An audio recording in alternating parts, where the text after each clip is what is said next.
Hello, and welcome to this AGU Pathfinder webinar, Get the Most Out of Your Mentoring Relationships, Be an Engaged Mentee, featuring Dr. Donna Charlevoix and Dr. Aisha Morris of UNAVCO. My name is Leslie Marasco, and I'll be your host today. I'm the Student Programs Coordinator here at AGU. First of all, just a couple of housekeeping items. If you have questions during the presentation, please type them into the question box, which is in the right side control panel, and we'll answer as many questions as we can during the Q&A portion at the end of the presentation. And finally, the link to the online recording of this webinar will be sent to all webinar attendees in a follow-up email within the next couple days. And presenting today's webinar is Dr. Donna Charlevoix and Dr. Aisha Morris. Donna is the Director of Education and Community Engagement for UNAVCO, the National Science Foundation facility for facilitating research and education using geodesy. At UNAVCO, Donna is responsible for overseeing professional development for scientists, students, and educators, and all workforce activities, including 3 internship programs and faculty mentoring programs. Aisha is an education specialist and the director of the research experiences in solid earth science for the student internship program managed by UNAVCO. In her current position, Aisha is responsible for UNAVCO's Geo Workforce Development Initiative, including managing undergraduate and graduate student internship programs and supporting early career professionals as they transition into geoscience workforce. And with that, I'll pass the mic over to Donna and Aisha. Take it away. Thank you, Leslie. This is Donna. I just wanted to say hello for those of you listening, since there's 2 of us, and hopefully you can recognize our voices. Hi, good morning, everyone. This is Aisha, and I just want to welcome you and hope that you're going to get something really good out of today's discussion about being an engaged mentee and how do you get the most out of those relationships that we're all seeking to have mentors in our professional and sometimes personal lives. Okay, so the first thing we have is a poll. We'd like to find out from each of you, do you have a mentor? And the poll options should be up, and I believe Leslie will take over from here. Nathaniel. Yeah, so the poll will launch for you guys, and if you could just take a few seconds to select, do you have a mentor? No, yes, maybe you have more than one, or maybe you're new to the mentoring process and you're not quite sure exactly what a mentor is.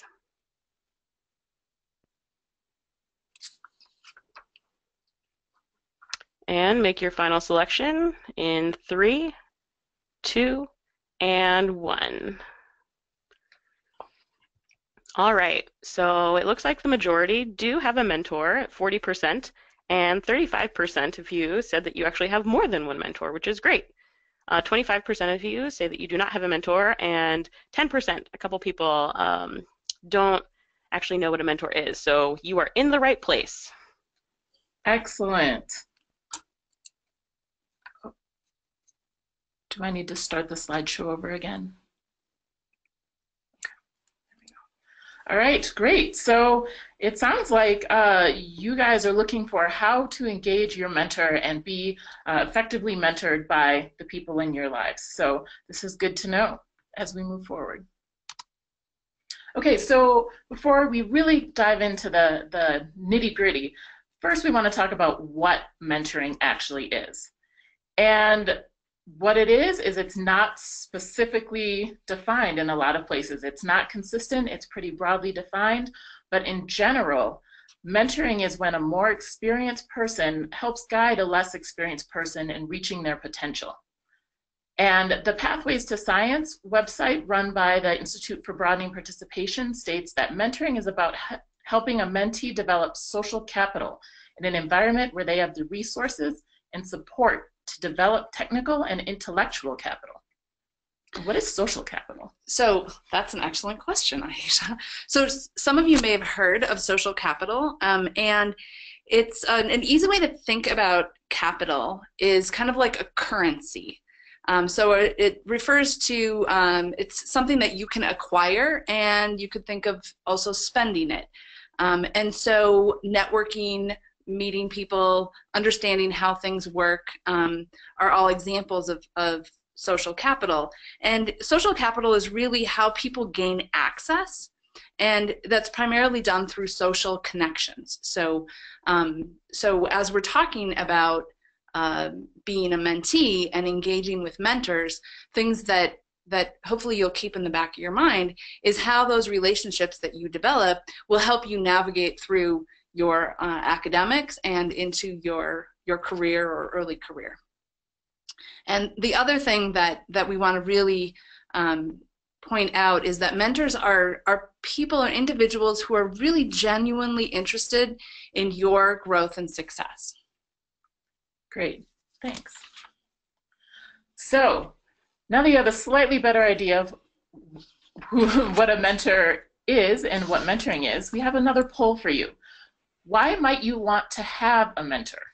And the options are to provide career and or personal guidance, to advocate for you as a scientist, to help you network, or maybe there are other reasons, and we'll get to that in a minute, or all of the above. So just take a few seconds to make your selections. And we're going to close the poll in 3, 2, and 1.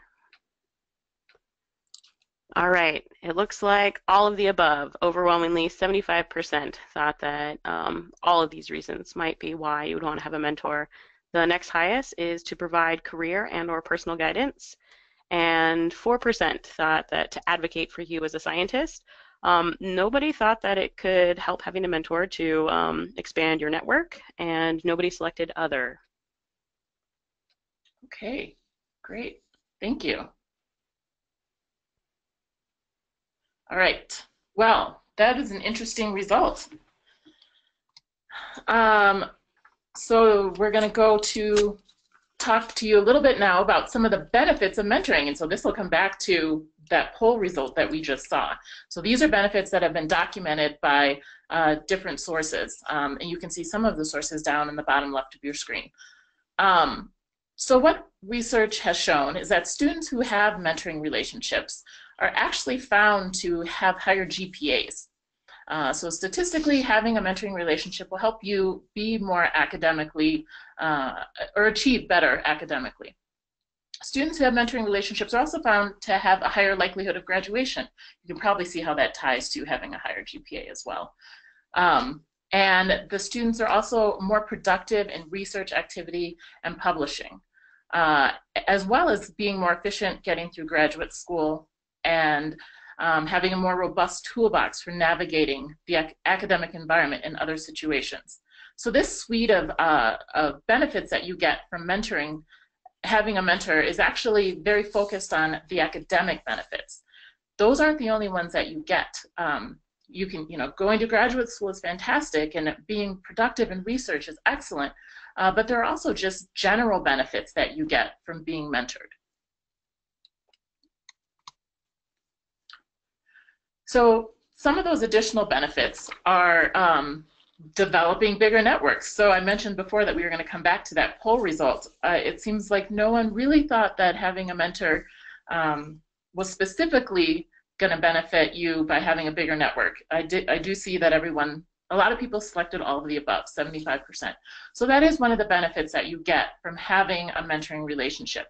As you interact with that mentor, what you're doing is meeting the people that they know, and you're being incorporated into their network as well. So you are expanding your professional and personal network. Students with mentoring relationships are also found to really increase their knowledge about balancing multiple aspects of life. We all have lots of demands on us. We all have lots of responsibilities. And how do you negotiate and navigate those different demands that you have? Having that mentoring relationship can help you have a relationship with someone who actually can provide their guidance and their insight into navigating situations similar to what you may have been in. And so that actually is another benefit of mentoring for students.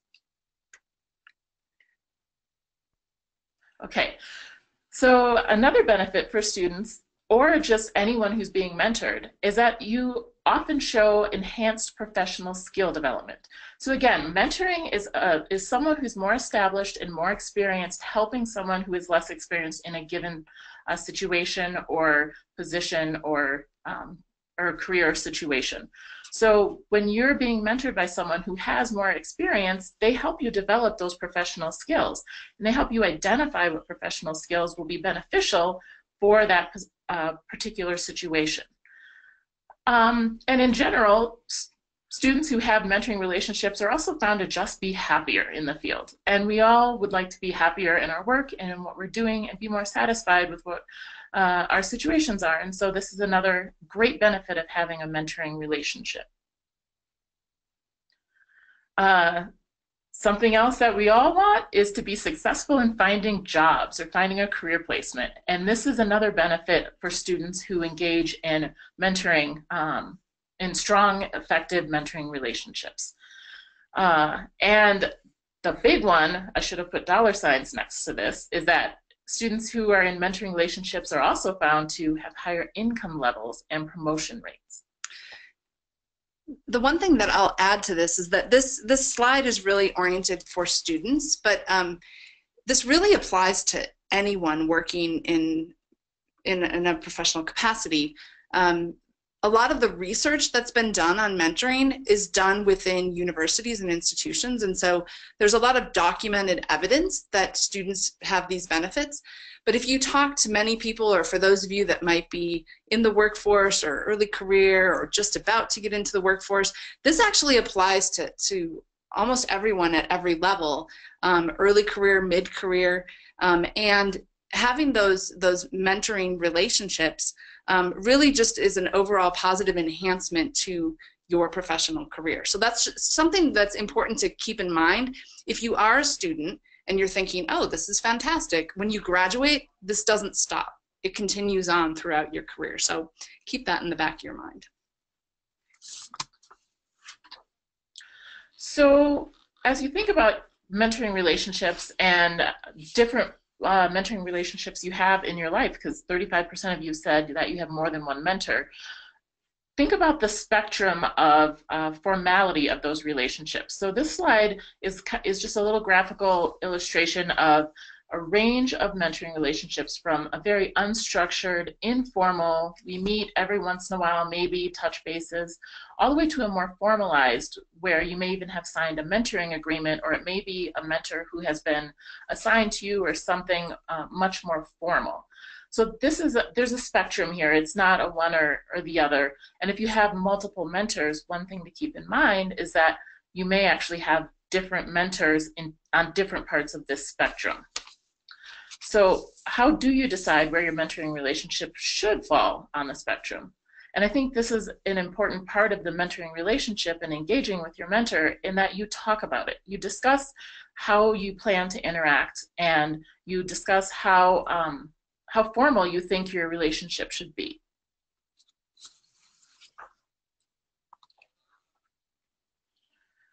Okay, so we've talked a bit about what mentoring is. We've talked about some of the benefits for students and for professionals at various levels in their careers. One of the big questions may be, how do you actually find a mentor? How do you figure out who should be the person that you're seeking guidance from and who can help you to develop professionally? Well, the first thing you kind of need to know is, what do you need? You may have more than one need. You may need someone to help you move into a new field or a new subfield, or move into a new type of position. Maybe you were previously a postdoc and now you're moving into industry, or maybe you're a student moving into the workforce and potentially need someone who has guidance and experience in that particular arena. So first thing you want to do is figure out what it is you need.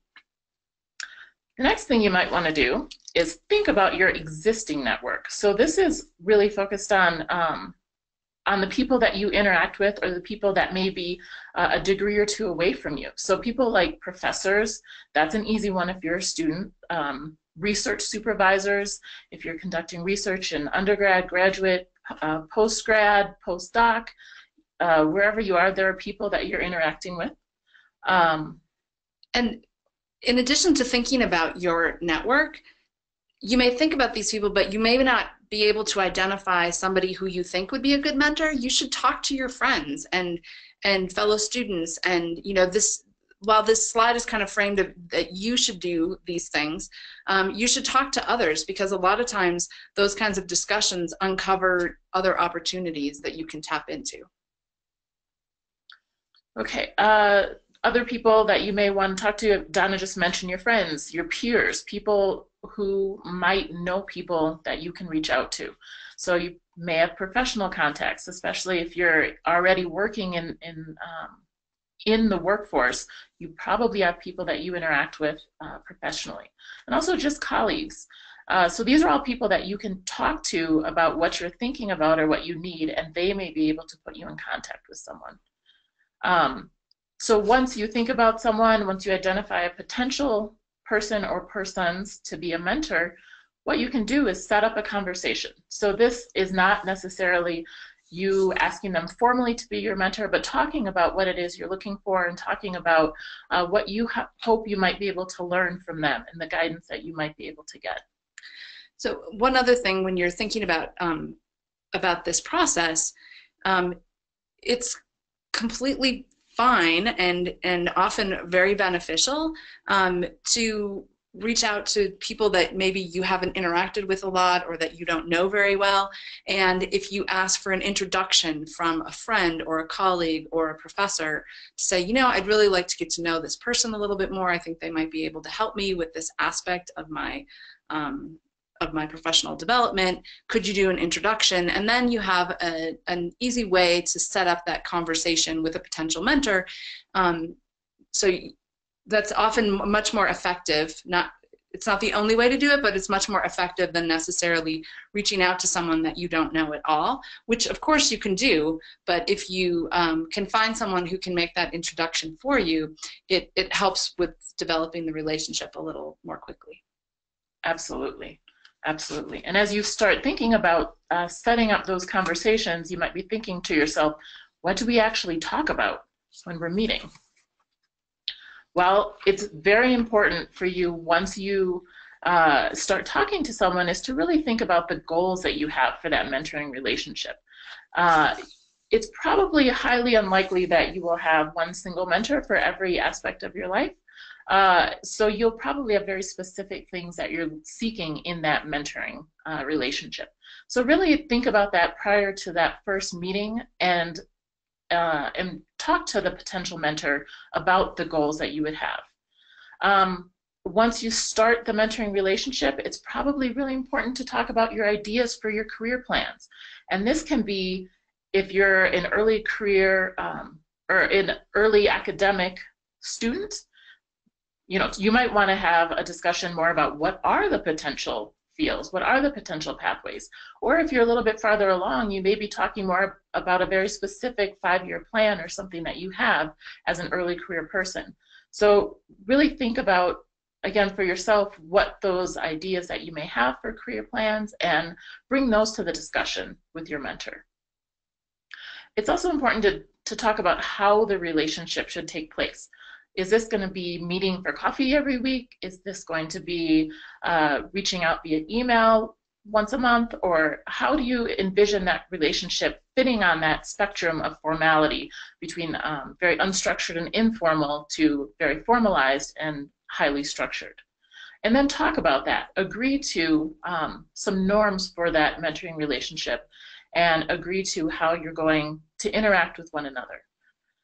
And as these conversations continue, and as you're meeting with your mentor, you might also want to talk about challenges, because you're seeking mentoring because what you're doing is looking for someone who has experience in that particular arena to provide guidance and expertise to you as someone who is moving into that arena. And so if you have challenges, it's really helpful to talk to someone who is a professional and who has experience and get their perspective on how to potentially navigate things or address different things that you're facing as a new person in the field.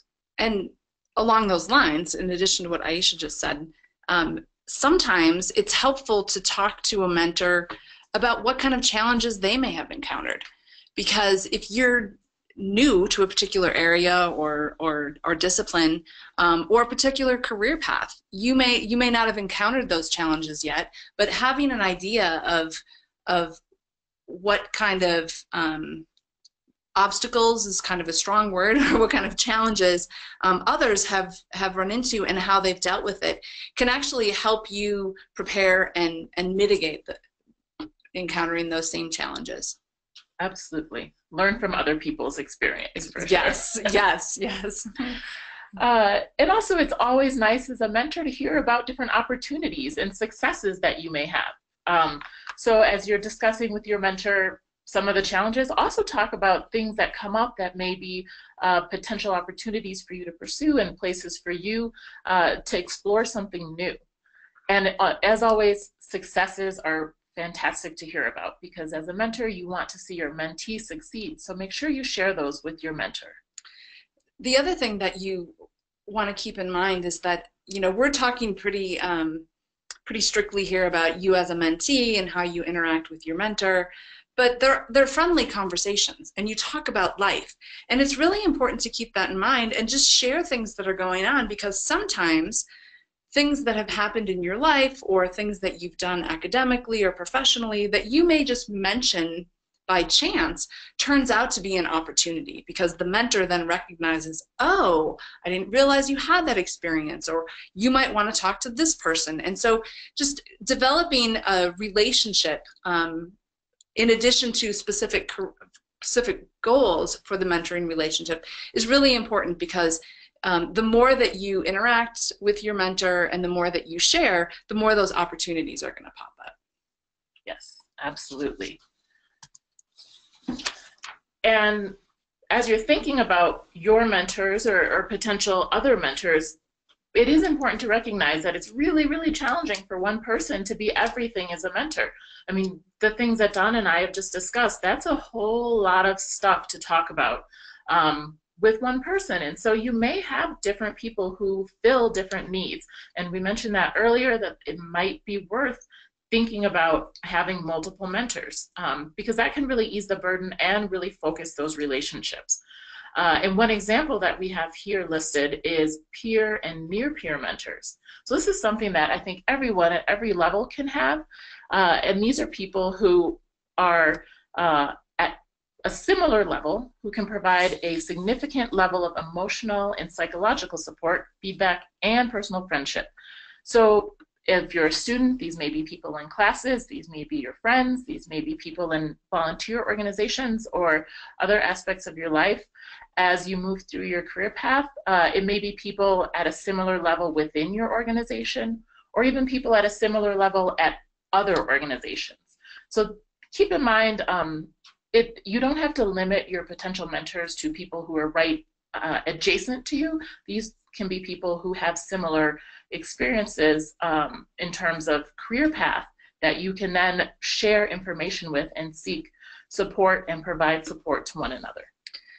Right, and you might also be thinking like, okay, well, near-peer mentors, that's one example, but what are other types of mentors? Well, I was just reflecting back, like the kinds of mentors that I've had in graduate school, which may not apply to some of you. I had one person who, in retrospect, was a really important mentor because she helped me navigate changing advisors. I've had mentors professionally who were in the same disciplinary area but had lived in a different part of the country. And so as I was exploring new job opportunities, I was reaching out and getting some feedback about, well, what is it like? What are the pros and cons of moving for a job? So there's lots of different ways that you interact with mentors on different levels. And those are just a few examples. And Aisha's nodding her head, and I'm sure she's going through the dozens of mentors that she also has had. And in some cases, those relationships are not very, very structured. They're a little bit more dynamic. But in retrospect, you realize that that person actually helped get you to where you are today, and it was because of their mentoring skills. Absolutely, absolutely. Shout out to all the mentors out there. Yeah, thank you. Yes. Speaking of thanking mentors, so let's think a little bit about how do you, be a good mentee? What are some tips for really being mentorable? I don't think that's a word. It can be a word today. Okay. So one of the things to really keep in mind is that you ask this person to be your mentor because they are in a position that you are seeking guidance to maybe do something similar. So really respect their expertise and their time, because it's likely they're pretty busy. Many of us are very, very busy and can be overcommitted, so keep your appointments. You know, if you say you're going to do something, do it. We all know those keys, but really respect their expertise and their time. And also set some pretty clear expectations and define that mentoring relationship. We talked about that a little bit earlier. As Donna mentioned, the conversations can, they can be more broad about some of the other experiences and activities that you have, but you may want to really kind of set an expectation. This is what I'm looking to you for. And part of the reason that that's really important is that you don't want to go into it in your mind thinking, oh, I'm really grateful that this person is going to help me with X and Y, but you've only articulated to your mentor that you wanted help with X.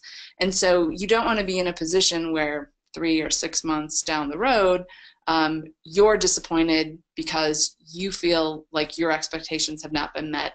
And your mentor's probably very confused because they didn't realize what it was that you were hoping to get out of the relationship. Absolutely, absolutely. And it's really important to also set boundaries for that relationship. So we all know that we need to maintain professional interactions and respectful interactions. So it's really important to really set the boundaries. And if there are topics that are off the table, potentially discuss that at the beginning and make sure that you know what the boundaries are of your mentoring interactions. And also really try to be proactive with your updates. Communicate. This is a huge one. This is something we all need to do effectively and efficiently.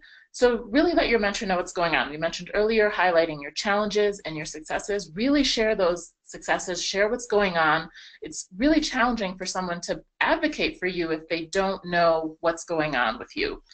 And along those lines, that's not the focus of our webinar, but some people are really good at advocating for themselves and others not so much. And there's a lot of research that shows that women, females, tend not to advocate as much. They're not as self-advocate as males. That's not true across the board, but it's something to really think about. And it's okay to kind of, toot your own horn, so to speak, and really just let people know of what your successes are. It's not necessarily bragging. It's not trying to demonstrate that you're the greatest student ever or the greatest new employee, but really without sharing that information, as Aisha said, your mentor can't advocate for you. So sometimes it's hard to do, but you really need to practice it because it's very, very important for your success. Absolutely. And speaking of that, really take responsibility for and ownership of your progress. So this is your life and you are, it's true, you are directing it. So really make sure that you are being proactive and taking responsibility. So if things go really well, you did that. If things, don't go so well, take responsibility for it, own up to it, learn your lesson, and move on. And always, always, always thank your mentors, because this is probably a volunteer position and they really just want to see you succeed. And so acknowledging their support is fantastic. I'll just echo that. Always thanks. So mentoring relationships aren't necessarily designed to last forever. So you might be wondering, how do you actually potentially end the mentoring relationship as a mentoring relationship? So the ideal ending of the mentoring part of your relationship is when the identified objectives have been met. So those needs we talked about at the beginning of the webinar, when that need has been met and you have now achieved that whatever you were seeking, that's the appropriate time to sort of transition the relationship into something else. There may be other reasons why the relationship is no longer a mentoring relationship. Maybe you decide it's a poor fit. Maybe you thought at first that this was the perfect person to work with, and then you realize that it's just not the best fit for you. So, or maybe your needs have shifted. Maybe you thought you were going one direction, and due to opportunities that came up, you have changed. You've changed your focus, and that mentor can no longer fill that need. Whatever the reason, make sure you transition that relationship with finesse. So really try to acknowledge their contribution and thank them for helping you, and really try to stay in touch with them. Plan to stay in touch with them after your relationship has transitioned into whatever the next phase it may be, which may be more collegial. It may be, just someone in your professional network, whatever that looks like. Yeah, I just want to echo that that's really important, because the reason that you have established a mentor-mentee relationship with this person is because they have something in common with you from your career goals or the discipline that you're focused in. And so even after you end a mentoring relationship, the odds are very, very high that you're going to interact with this person on some level throughout your career. That's not a guarantee, but it's just really important that regardless of how the mentoring relationship went, and a very high percentage of the time they go fantastically, but the geosciences in general and science tends to be relatively small community, and you see the same people and you interact with them sometimes decades later, which is really great. But just keep that in mind as you're transitioning into the next phase of your relationship with this individual. Okay, so we've talked at you quite a bit about mentoring, what it is, about some of the things that you can do to be a good mentee, about the benefits of having mentors at all different levels of your career. And at the beginning, we asked you a question: do you have a mentor? And so thinking back about, okay, do I have a mentor? And the things that you have learned now, we want you to take that same poll and let us know if anything has changed. Can you think of someone in your life now that you would think of as a mentor that maybe you didn't consider before? And the options are the same: no, yes, more than one, or what is a mentor? So just take a couple seconds to make your selection. And we're going to close the poll out in 3, 2, and 1.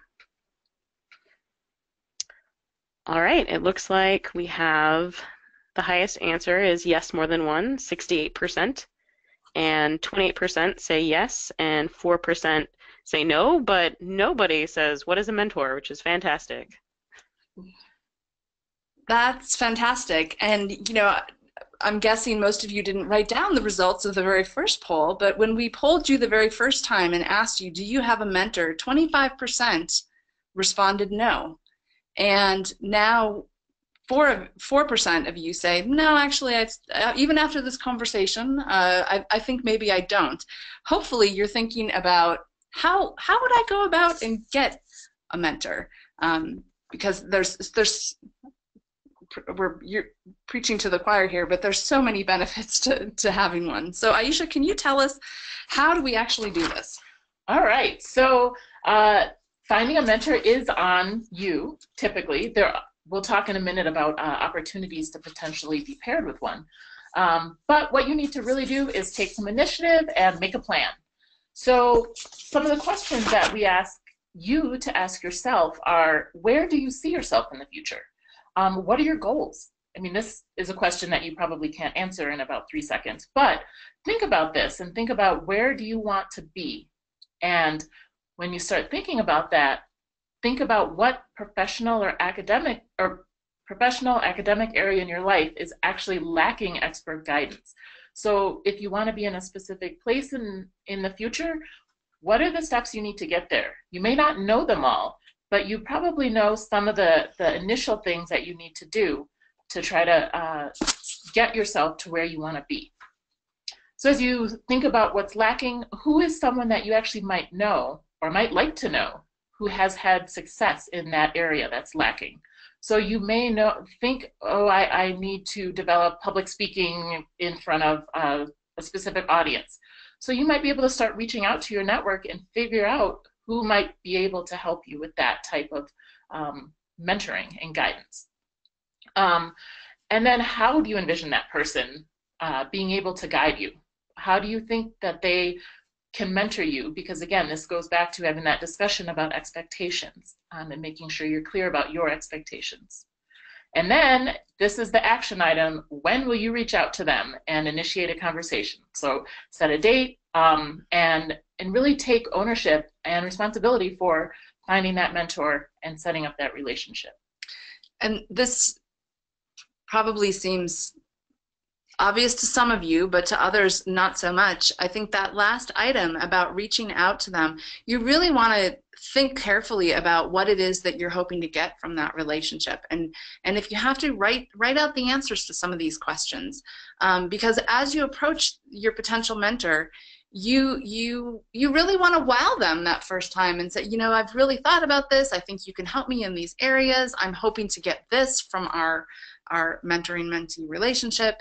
If you reach out to a mentor without thinking carefully about, or a potential mentor, without thinking carefully about these first 4 bullets, it's possible that they would say, you know, I don't quite have time, maybe not now's you don't quite know what you want.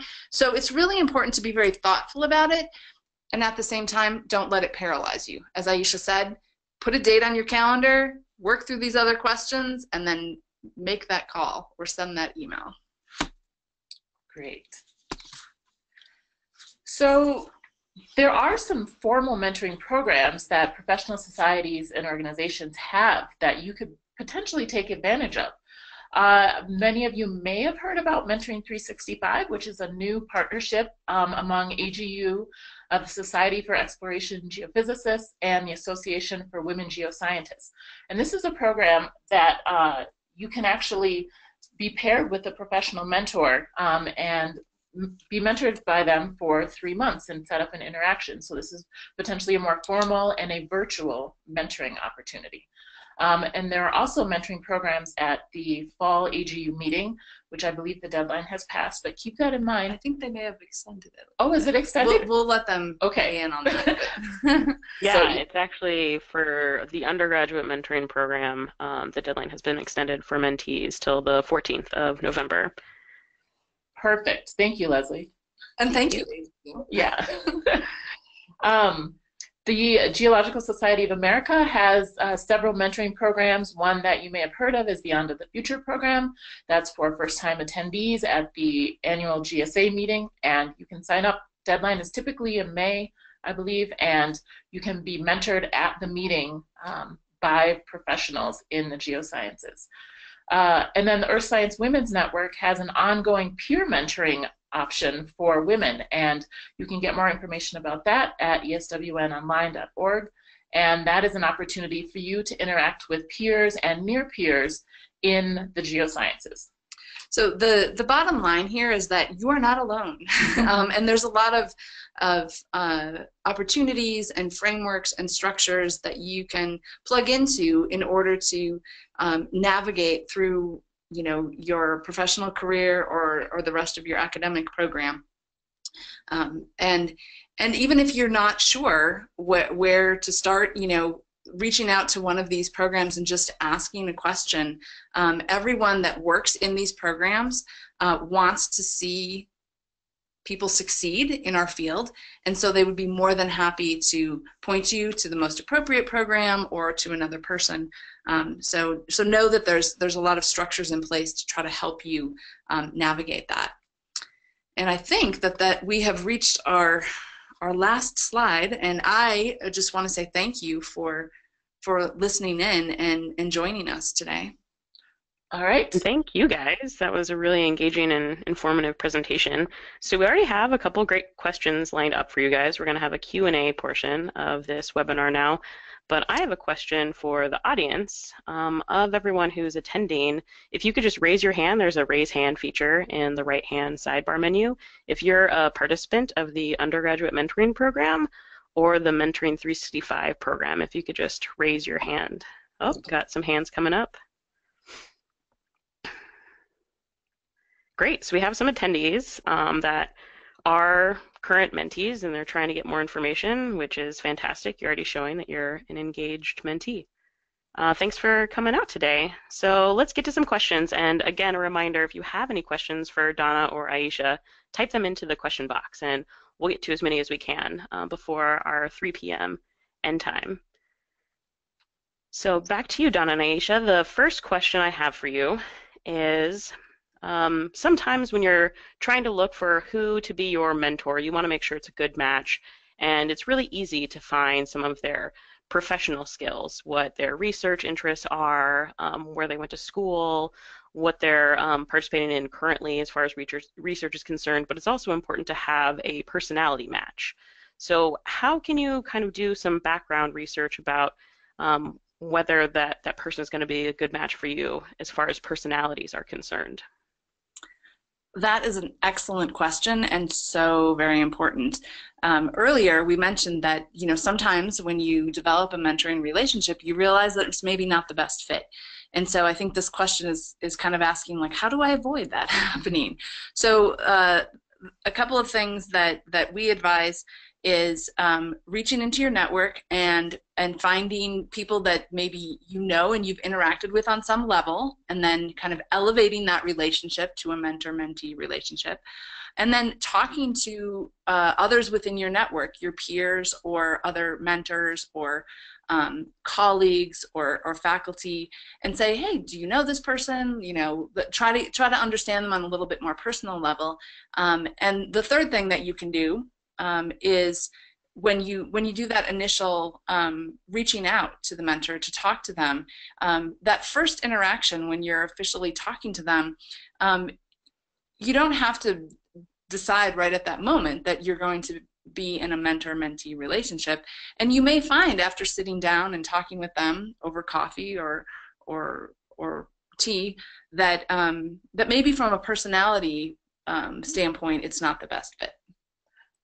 And I think that's a great answer, and I don't have anything to add, actually. Neither do I. That was fantastic. Thank you. Some really great advice. Another one is kind of dealing with some communication issues. I'm going to combine a couple questions here. So one, how do you kind of overcome some difficulties with communicating, specifically if you've reached out to someone and they're not being responsive? Say you've already been matched with this person, so it's already been agreed upon that they're your mentor and they're not being responsive. How can you engage with them without kind of turning them off and seeming too aggressive? Wow, these are great questions. Yes. I think the first thing I would think about is potentially query your network. There may be something going on with that person. I mean, you don't need to get into their personal information, but they may be overseas or something and not have an out of office. So you want to make sure that it's not just a logistical issue. And I think if you find out it's not, so this is a really challenging situation. So I would concur with what Aisha said. Things happen in our personal lives that take us away from our professional focus. And to be honest, when you have somebody who's serving in a mentoring role and they have to make some prioritization of how they're spending their limited time when they have a situation come up, the mentor-mentee relationship may be one of those things that kind of drops off the radar. If you find out that they're just not being responsive or perhaps they've overcommitted, what you probably want to do is find a way to gracefully end the mentoring relationship. And there's a couple of ways that you can do that. I would actually recommend thinking about what you might say, and that's going to differ based on individuals because we all have different personalities. And really easy way to do this is to say, I think my needs have shifted a little bit. I really appreciate the time that you've put into giving me some guidance. And, I think that I'll be able to move on from our mentoring relationship, and I really hope to see you at the next conference. And I would really encourage that to happen in a phone call as opposed to email. And that's my personal recommendation, because email can get misinterpreted a lot. And so when you're having that phone conversation, the verbal cues people can pick up on, and I think that it just kind of helps to ease out of that mentoring, that particular aspect of the relationship. Great, thank you. The next question we have, what happens if you disagree with the advice that your mentor has given you? Maybe you think that you really want a research assistantship for grad school, but your advisor or your mentor is telling you that you should actually go for a teaching assistantship. And how do you kind of not insult them? Do you kind of stick to your own guns, go for that RA-ship? How do you navigate when there's a disagreement? So, I mean, as we mentioned earlier, this is your life, and you do want to take ownership for your progress and what you decide to do. And if you do disagree, I would probably find out why the mentor thinks a particular path or a particular decision is the appropriate one. Because as we've talked about, you're seeking their guidance because they probably have experience in this arena. So I would definitely look very closely and have some honest conversations, not confrontational, but just try to find out a little bit more about why that person is suggesting something that is different than what you think you should do. And then really just take that information and weigh the reasoning why you think something should be different against the information that they give you, and try to assess what the best path is for you. And I think if you do make a decision that is different than what the mentor suggests, just explain that process and talk to them about why you've made that particular decision, because they're going to respect you making choices for yourself.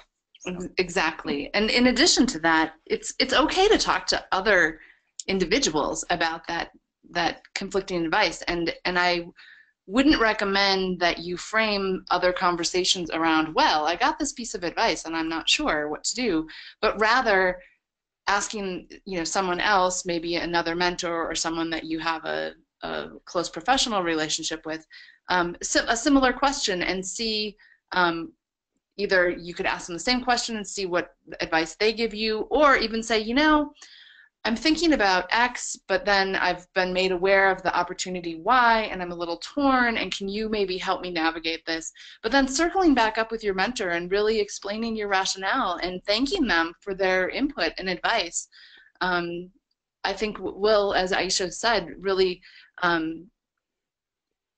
have the mentor will have a lot of respect for you in advocating for yourself. Great. I think that thankfulness and being gracious is definitely key, especially if they've given you one piece of advice and you're going a different way. I think that that's great advice. Someone else has chimed in saying that they have some social anxieties and how to make that first contact with the mentor when it's kind of debilitating, when you're looking at sending an email or even attending a networking event. Absolutely. I think part of Aisha and I, as trained as scientists, think like many other scientists in that realm, but our current day jobs are really much more outward facing, and so we probably tend to be a little bit more outgoing than a lot of people that are kind of navigating through the science track. And so I can completely appreciate the anxiety aspect of things. My advice to people is to role play and to practice a lot. I'm married to a scientist, who's a personal example, and he is not one of those people that loves to talk to strangers or that loves to give talks. And so we do a lot of practicing at home. And, well, what would you say, how would you say this? And so just kind of practicing that script, that dialogue, so that you have at least some comfort with the words that you're saying. I think that's a really great way to start. Yeah, I think that's great advice. I definitely am an introvert in the hours that are not 9 to 5 for sure. So I can appreciate that, and I think it can be challenging to reach out to people. But if you do some of this practice, the role play, and I mean it's kind of challenging advice to say, but sometimes you just have to do it, and you realize that people really are nice, and they, for the most part, and they want to see you succeed. And so I think some of those initial contacts may be challenging. Maybe you have your friends sit there with you while you call. I don't know. Whatever type of support you may need to have. But practicing and then putting it into practice and reflecting and being like, okay, maybe that wasn't so bad, and remembering that the next time you have to do it. And I'll just add one other thing along those lines. Even though I tend to be a pretty outgoing person and I don't have a lot of anxiety often when I'm reaching out to people, 50% of the time after I have a conversation, I think, oh my gosh, I can't believe I said that. So that's normal and that's expected and it's okay, right? Yes, same here. Great, thank you guys. And the next couple questions are actually directed specifically to you guys. So one, how many mentors do you both individually have concurrently? Ooh. Oh, now these are the tough questions. Yeah. Well, let's see. So I don't necessarily have a tally, but I have my position managing a program. I have a network of peer mentors, so people that are in similar positions, and I try to meet with them, if they're local, meet with them for coffee about every quarter or so, and we talk about different issues.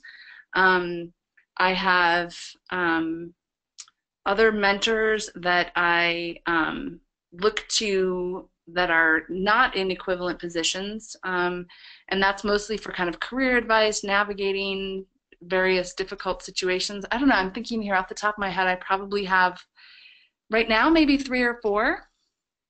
I would personally classify myself as mid-career, and so the people who I consider mentors have changed over the years, and it's evolved a little bit more. I don't know, Aisha, what do you think? Yeah, I have some pretty long-term mentors actually from my undergraduate years, and so I also have mentors that I've met recently in the past, I don't know, 1 to 2 years. So I mentioned the Earth Science Women's Network. That's been a fantastic network for me. I serve on the leadership board, and I consider those women mentors. And I also have professional mentors that are kind of, you know, they help with more of the career guidance and navigating my professional identity and existence. And so I'd probably say I have 1 to 2 of those. So in general, for me, I think people I really call on, maybe 5, which could be a lot. But. I think that's, oh, go ahead. No, I was just going to say, I think that I think the message, the bottom line here is that the number tends to be fluid. It's not a huge number. It's not 1. And I think that Aisha and I, for both of us, the duration of various relationships really varies a lot depending on how we're interacting with those people. And I think it's also important to realize that you don't necessarily outgrow the need for mentors. It's not only early career scientists who have a need for mentors in their life, that you really need them for your whole life. It's true, and I'll just, I'll give a shout out to the person that I report to, which is the president of our organization, and she has near peer mentoring relationships with other presidents of facilities. So these are people that are, very senior in their career, still really drawing on those resources of networking with people and having mentoring relationships. Definitely. Well, I think we have time for one more, and this is a doozy, so prepare yourself. In your opinion, what is the biggest barrier to mentoring, and how can I, as a mentee, assist in removing this barrier? Ooh, actually, I have an answer on that one. So a couple of times we mentioned communication, and for me, that is the biggest thing. As a mentor, the people that I'm mentoring, my mentees or proteges, I really want them to succeed, but I can't help them if they don't tell me what's going on. And I'm pretty busy a lot of the time. And so while I may have good intentions of reaching out, it often does not make it high on the list in any given day. And so I actually really appreciate when people send me these gentle nudge emails and say, hey, I just wanted to let you know, or are we still going to meet next week for lunch? So for me, communication, that would be the best thing that you can do to help your mentor. Yes. We mentioned it multiple times in this presentation. I think communication is really important, because without effective and proactive communication, then there is not a mentoring relationship, to be honest. And so I think that's a big challenge, especially for busy mentors who it can fall off the radar a little bit. And so we want to see our mentees succeed, and in order to see the success, we need to hear about what's going on and be able to communicate that to whoever we need to advocate for you too. And I'll add one other thing it's outside of the mentor-mentee relationship, but when you, and some of you may be working now in early career, but when you're in a situation where you have employment and you're reporting to a supervisor, that supervisor, 99% of the time, their goal is to make you successful, and they want to advocate for you. And so in order for that to happen, you need to make sure that you share those successes with your supervisor. And so the mentor-mentee relationship and advocating for yourself and getting used to sharing that information with your mentor, if that transitions then into your professional career, that's going to take you far, because people really want to see others succeed, but they can't do that without knowing what's going on. So supervisors are really looking for people that report to them that are able to, and willing to communicate. So I just wanted to throw that out there, that it expands beyond this mentor-mentee relationship. That's great advice. Well, I just wanted to thank you both, Donna and Aisha. It's been really informative, and we appreciate you taking the time to speak with us and share your knowledge today. And also thank you to all of the audience members for joining us. And keep your eyes open for a follow-up email. It's going to include links to the webinar for this recording and additional resources. Thank you so much, and I hope everyone has a wonderful day. Thank you. Thank you.